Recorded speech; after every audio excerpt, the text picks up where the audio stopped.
let's do the Joe Rogan thing. Joe Rogan, massive for this industry. Have you heard the rumor? What? There's a rumor involved?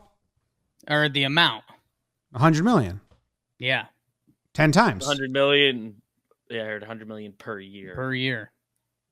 Mm-hmm. How many years of contract then? I'm not sure on that. I just know per year. Because I thought he was making 10 million a year, and the way these things have been sold, like the Ringer was sold like 10 times, the Barstool was like 10 times value, basically, like really high. And Spotify's been doing this. Spotify got the Ringer too, right?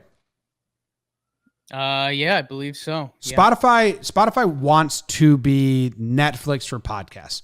So they are slowly, and we spoke with people at Spotify. Like I spoke with some employees at Spotify about us. I mean, not in the same, not even at 1/1000th of the vein. So don't even try to act like I'm doing that. I'm just saying, I was like, what's your plan? That's what I asked them. Like, how are you going to do this? Because you're still letting, they're acquiring shows and they're still letting them be everywhere. And he said, yeah, we're acquiring shows and we're letting them be everywhere for like the first year. And this is the first deal where they've let the public in on that plan. Cause it wasn't, I didn't get it at first. But they're acquiring Joe Rogan, and for, the remainder of the year, because I'm sure he has commitments and all this stuff, it's going to be on Spotify, but be everywhere else. So he can still build the biggest base. And then eventually it's going to be exclusive just to Spotify. But that's their whole plan. They want to be the Netflix for podcasts. They eventually want to have like the entire market.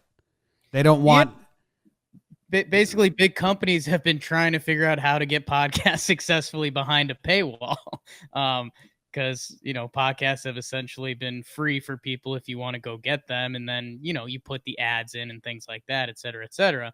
But yeah, and they, I think business people have been wondering, how can we get podcasts behind a paywall, Netflix style, like you're saying? And Spotify makes the most sense, right? I mean, they're already putting audio in people's ears and people pay for it. But you don't even have to pay for it. Like, you can still get Spotify and listen to Joe Rogan without a subscription to Spotify. Right. But there's ads or whatever? Yeah. Yeah.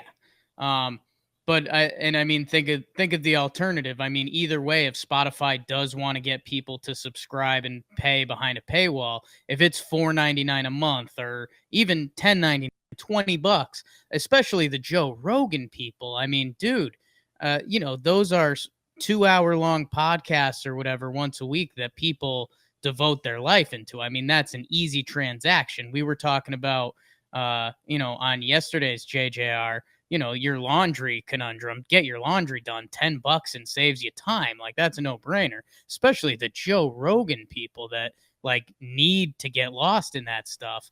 And they're also, they're trying to do video as well, because the biggest thing is the YouTube hit. Like we said, a lot of people listen to just clips, but I think Spotify plans to have a video component as well. But then they need to figure out a web desktop, because no one's going to watch a video on their phone. And you want to watch videos of like little clips of Joe Rogan clips and stuff like that, So it's awesome. It's between the Call Her Daddy Barstool feud and now the Joe Rogan deal, people are getting a really, really good inside look into the business of podcasting and how lucrative it is. Yeah. And that's cool, because we've known some of these things to an extent. Like if Spotify acquired Jomboy Media, the way it would work, and this is when I talk to them, the way it would work is any show that we currently have would stay available to everyone, right? Any new show, like this doesn't happen. Joe Rogan's just one dude, but for the Ringer, like if the Ringer makes a new show, or if we were to make a new show, that's Spotify only, right? Or no, actually they said the first step would be a new show would be Spotify only for the first month. Then everyone can get it. Like the episodes drop on Spotify for the first week, however long it is, then it goes to the public, which would suck for us because we do daily content, or it'd be good for Spotify. And then the next phase is everything is just Spotify. So with Joe Rogan, because he's such a big get, they're just speeding that up. It's smart.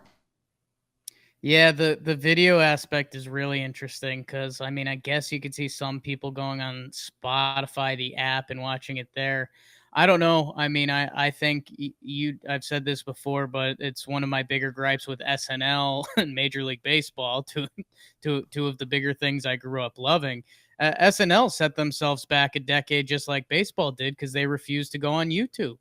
And I mean, SNL is the perfect thing for that. It should have been the conversation around every water cooler on Monday morning. Oh, did you see this sketch? And instead, they kept it on their website, and it was hard to find old videos that they finally just caved and they put their stuff on YouTube. So I think that part is going to be more tricky. Because I people are just so comfortable with YouTube, and credit to YouTube, they're also just really good at what they do. And I know that might sound dumb to some people because it's like, oh, playing videos, how hard is that? But you have to make sure you are the best website for watching videos, and they've been that for how long now? Since they started, it was like E-Bombs World, and then Yeah, YouTube took over in 2004 or whatever. But it was way different back in the day than it is now. You know, it was very avant-garde, like, you know, home exactly. But videos and stuff like that. but But they've adapted and grown and Vivo and all that stuff. So yeah, podcasting, very lucrative business if you can crack it. It's yeah, crazy. But good for Joe Rogan and good for us because that evaluation is awesome. yeah, keep bumping those numbers, baby. Every deal, you know, because we're very young, very new, all of that. But every deal is like, oh, 10 Yeah, times, 10 times, 10 times. Like, fuck, that's cool. that's cool. Good for Joe Rogan. I wonder, I don't know. It is really funny that the Prez went on Call Her Daddy and did his whole spiel, you know, and that became the number one show because of that. So in all the articles about Joe Rogan, they said currently the number two show only behind Call Her, and it's like fucking Barstool did it again. They got the free pub Yeah, again. It's crazy. it's just what Um, they do. yeah. Good for Joe Rogan. That's awesome. Yeah, man, and the Joe Rogan story, like, you know, he was an actor. He was in some shows and stuff as kind of a role guy. He wasn't incredible. He kind of has a Joey Tribbiani look in his Newsweek episodes or whatever he's in. And then he goes on, he does Fear Factor, and you know he's pretty good at that. But it's, you know, Fear Factor. I mean, you look back at Fear Factor and you laugh. And then UFC, which is one of the, I mean, the biggest growing sport in the past 20 years. And then podcast, the biggest growing media in the past 20 years. He's kind of the king of both, and now he's huge. Have you ever seen the clip when he goes on the Seth Green show and it's the first time he's ever seen an at-home production with a live internet audience? It's really Live cool. internet audience. No. Like Seth Green used to broadcast on the internet from his living room, and he would have guests come on, and then he would have callers call in and stuff. And Joe Rogan was on it, and he was like, "This is fucking awesome, man! Yeah. Just an instant connection with the people." It's like this, and you could see his brain just clicking and clicking. He's like, "This is the." Yeah, I think he like says, "This is the future." This is way back in like 2007, maybe. Clockwork. It's a really cool video. You should try and check it out. But Joe yeah. Rogan got hung up on being an actor, you probably would have never heard his name.